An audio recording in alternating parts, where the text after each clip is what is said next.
Ouais, ça va, ça va. Je suis ravie de te revoir Nina. J'ai merci. très bon souvenir de toi au Théâtre Antique d'Orange. Ouais, bah moi j'ai un très bon souvenir de cette date aussi parce que c'est une belle scène. Ouais. Et puis je me rappelle que j'avais partagé la scène avec Avishai Cohen, il me semble. Alors je ne sais plus, non, je crois que c'était... Si, je crois. Je sais plus. Et, non, Kyle Eastwood. Voilà, Kyle Eastwood, voilà. Exact, c'est Kyle ça. Eastwood. Et ouais, ça reste un très bon souvenir pour moi aussi. Ouais. Ça, qu'est-ce qui s'est passé? Alors justement, ça fait 2 ans et demi, 3 ans qu'on s'était rencontrés. Ouais. Tu avais levé le public du Théâtre Antique, enfin, tu étais formidable. Merci, c'est gentil. Là, on fait une toute autre scène, mais avec un public qui vient, qui t'adore. Ouais, et puis j'ai cru comprendre que c'était complet, donc je suis ravie et je pense que ça va être sympa ce soir. Et en plus, c'est un petit peu particulier pour nous parce que c'est notre dernière date tous ensemble avec cette équipe sur scène. Donc c'est un petit peu particulier et c'est rempli de plein d'émotions ce soir. Alors pourquoi toute dernière date avec cette équipe? Parce qu'en fait, ouais, exact, je change un petit peu de formule sur scène. D'accord. On va être toujours aussi nombreux, mais j'ai choisi d'opter pour une section chœur plutôt qu'une section cuivre. Et donc voilà. Donc il y a quelques petits changements qui s'opèrent cette année pour moi. Tu entends quoi par chœur? Deux choristes. Choristes? Ouais, voilà. D'accord, donc c'est vraiment tout un autre registre. Ouais. J'ai envie de moderniser un petit peu ma musique et donc voilà, d'être moins dans les, on va dire, clichés funk, soul. Et voilà, je prépare le prochain album et du coup j'entends d'autres choses, d'autres sonorités et voilà, même si ça va rester très groovy, funky, mais peut-être moins dans la généralité. Vintage, moins vintage et dans le sens un peu old school du terme, quoi. Donc voilà, du coup c'est assez spécial pour nous ce soir, je l'avoue. Alors c'est marrant parce que tu dis que tu veux moderniser donc un petit peu ton style, mais intégrer des choristes, on a plutôt tendance à penser musique classique, chorale. Non, pas spécialement. En plus, en fait, c'est des choristes qui vont aussi faire danser beaucoup, donc ça va intégrer pas mal de danse et du côté visuel, esthétique. Voilà, ça va étoffer un peu le truc et puis il y aura plus de sonorités avec des claviers, des synthés, des claviers, tout ça. Donc, En t'entendant parler, on a l'impression que vous allez être vachement nombreux sur la scène. Ça non, pareil en fait. Pareil. Au final, ça revient au même nombre de musiciens sur scène. Qu'est-ce qui t'a donné envie de changer, justement, de passer à une on évolue, voilà. Ça fait maintenant 7 ans que je tourne avec cette formule et que voilà, j'écris ma musique dans cette optique, avec voilà, l'amour aussi de la musique old school, vintage et tout ça. Et c'est vrai que voilà, on évolue au fil du temps, on a envie d'autres choses, et puis voilà, je pense que c'est un métier dans lequel il ne faut pas se reposer sur ses lauriers et puis il faut prendre des risques, il faut sortir de sa zone de confort. Donc voilà, c'est un petit peu le moment pour moi de faire ça. Même si, voilà, encore une fois, je dis, ça ne va pas non plus être genre... Je ne vais pas faire demain de l'électro, oui, tu vas pas changer la deep house. Non. Ça, voilà, moi, mes racines, elles sont là, hein, donc elles sont toujours là. C'est la musique noire américaine, le côté groovy et tout ça. Donc ça va forcément rester. Hein. Ouais, ouais. Alors justement, peut-être que je t'avais posé la question il y a 2 ans et demi, je ne sais plus, mais qu'est-ce qui te plaît dans cette musique-là, afro-américaine? C'est le côté sincère et authentique qui s'en dégage. Moi, j'ai commencé quand j'étais adolescente par écouter beaucoup de blues. Et c'est vrai que c'est une musique qui m'a touchée parce que je trouvais ça authentique et vraiment, pour moi, c'était quelque chose qui sortait des tripes de la personne qui l'interprétait. Et la musique afro-américaine en général, parce que c'est tous les codes que j'aime, que ce soit scéniquement, voilà, le côté show, danse ou festif et tout ça. Et puis voilà, c'est ça qui me tient dans cette musique. Et puis toi aussi, tu sais la transmettre avec des J'essaye. Ouais. Non, j'essaye. Mais tu la transmets, Ouais, c'est vraiment quelque chose qui est viscéral quoi, pour moi et vital. Donc même surtout d'être sur scène et de rencontrer les gens et de partager ça avec les musiciens, avec le public. Donc ouais, j'essaye d'être sincère dans ce que je fais. J'essaye. Quel est le ressenti que tu as? Tu es une jeune artiste avec une super carrière qui est en pleine effervescence et tu as un public qui te suit, mais un public à la fois jeune, mais aussi un public élitiste dans cette musique-là. Qu'est-ce que tu ressens quand tu t'aperçois de ça, de ton public sur scène qui est toi? Je suis très heureuse effectivement que ce soit un peu éclectique parce que voilà, moi j'ai envie de faire de la musique pour le plus grand nombre, j'ai envie de toucher le plus grand nombre de personnes.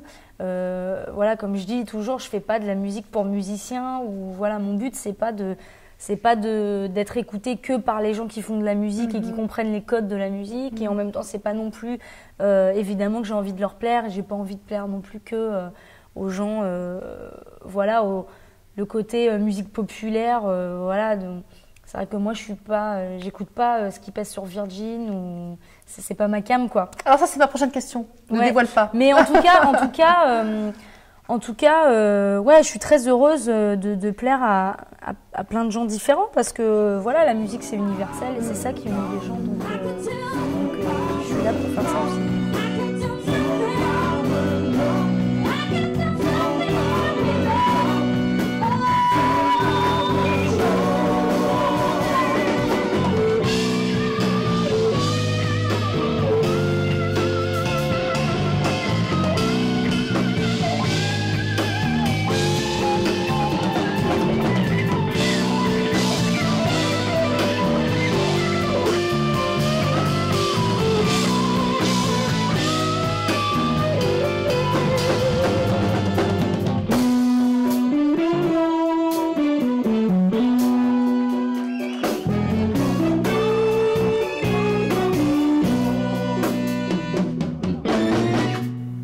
Alors, qu'est-ce que tu écoutes comme musique?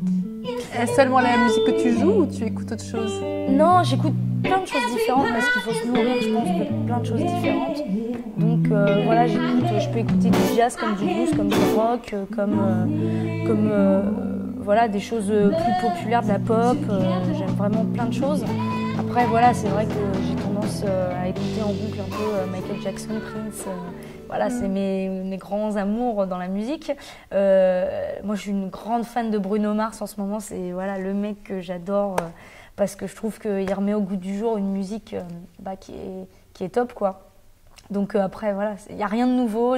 J'ai souvent des grandes conversations à propos de Bruno Mars avec des gens parce que voilà, effectivement, il invente rien, mais je préfère entendre ça à la radio que d'autres choses que j'aime beaucoup moins. Donc voilà, et puis il y a des artistes que je découvre, comme voilà, il y a plein de gens de ma génération, comme Snarky Puppy ou Bernoft, qui sont des gens que j'aime beaucoup. Mais voilà, il faut se nourrir de plein de choses, je pense. Ouais. C'est ça aussi qui te permet de t'inspirer bien sûr. pour tes écritures. Bien sûr, parce que voilà, des fois, parfois je switch entre je sais pas, je dirais Ella Fitzgerald et Elton John et Stevie Wonder, Prince, enfin des choses qui semblent dans la même veine mais qui ne le sont pas forcément. Et ouais, ça m'inspire beaucoup pour écrire mes propres chansons. Ouais. Et sinon, par la musique, comment tu te nourris? J'aime l'art en général, donc Ouais. j'aime beaucoup le cinéma, j'aime beaucoup la mode, j'aime beaucoup la peinture, j'aime beaucoup lire, donc ouais, j'aime l'art dans toutes ses formes parce que c'est des choses qui nous font voyager et puis qui nourrissent un peu nos rêves, quoi. Donc c'est important pour moi de me nourrir de tout ça. Quelle personnalité tu as, Nina, si je peux dire ainsi, parce que tu mènes ton équipe comme une grande chef. Ouais. À la fois, j'imagine, d'entreprise artistique, gestionnaire, enfin, tu as une multitude de casquettes. Comment tu gères ça? Bah effectivement, comme tu dis, je peux te tutoyer. Bien sûr, okay, cool. bien sûr. Comme tu dis, ouais, c'est vraiment une petite entreprise de faire ça et effectivement au quotidien c'est être chef d'entreprise et puis voilà, on envoie beaucoup de mails, on passe beaucoup de coups de téléphone et en même temps il faut garder une part un peu vierge entre guillemets pour composer, pour faire son art, pour écrire des chansons ou voilà, avoir l'esprit libre pour monter sur scène et puis profiter et être avec les gens et vivre le moment présent. Ce qui est en même temps c'est comme ça dans tous les métiers, hein, j'ai envie de dire. Oui.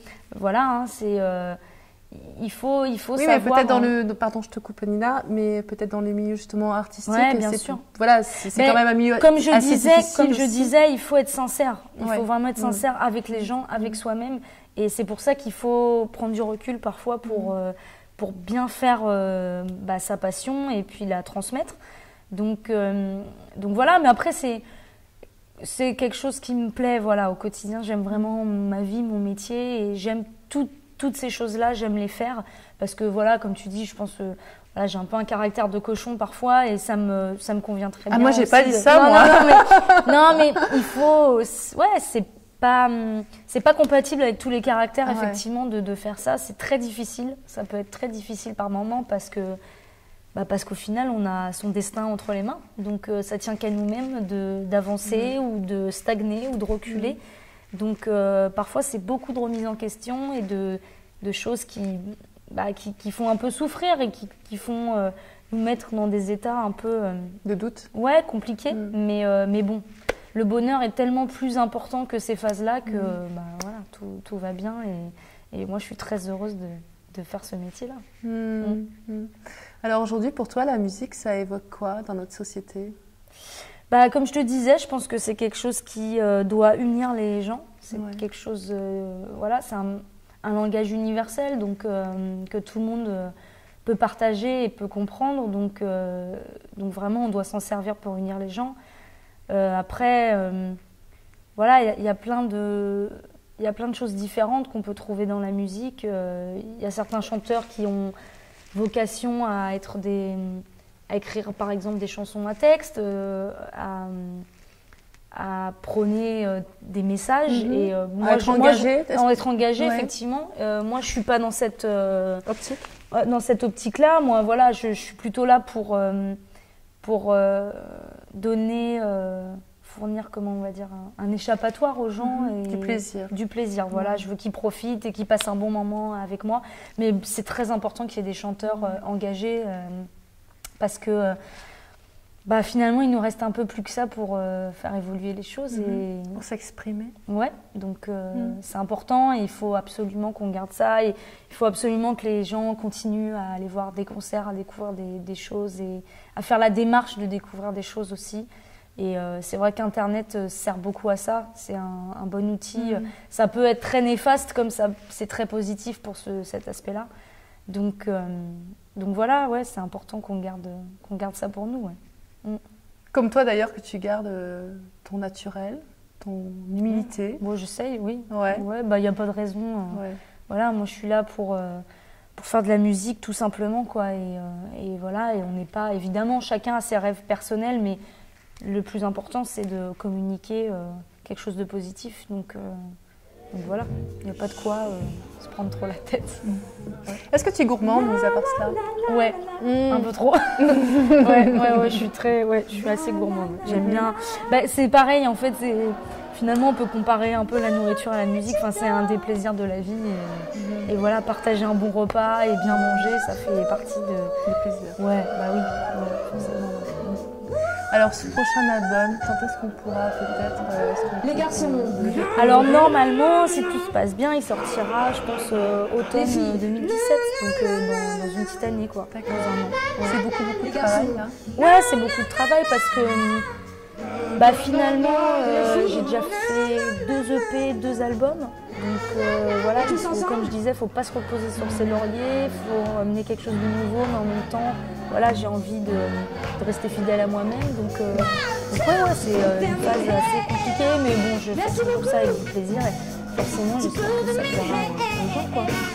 Alors, comment tu t'organises justement dans ce travail de ce nouvel album et en même temps, j'imagine que tu continues aussi les concerts. Ouais.